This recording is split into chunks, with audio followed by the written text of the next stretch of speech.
Oh, song 2 by Blur, the second song on the album. And, you know, the woohoo in it twice. There's a lot of twos going on there.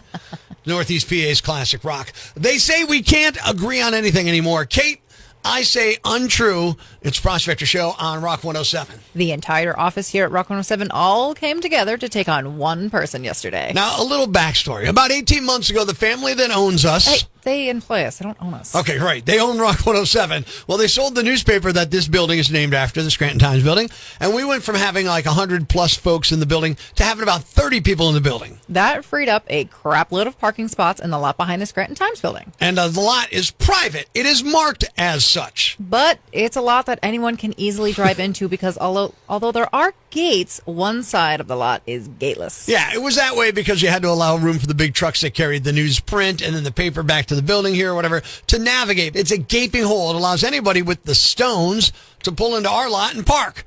Tow warning signs be damned. Which brings us to yesterday morning at 4:25 a.m. when I pulled in and parked in our lot. And there it was. A gray Hyundai sitting there, bold, unapologetic, parked in the worst possible spot for them. It's like a weird little placeholder spot that's blocked partially by a light pole on one side, a dumpster on another side. It's not like a real spot. It's not a fake spot. It's just a, I dare you to park there spot. And guess what?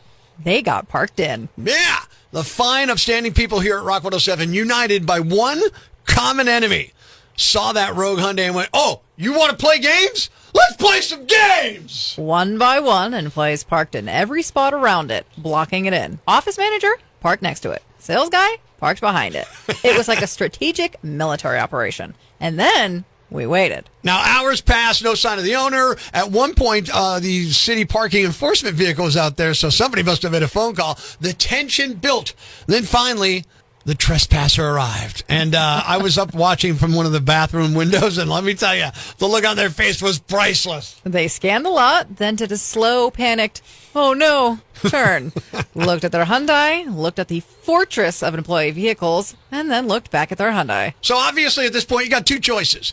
Go back inside, hunt down the people who box them in, and just say, look, I'm an idiot, I'm sorry, could you let me out? Or two, stand in the lot and think about their life choices.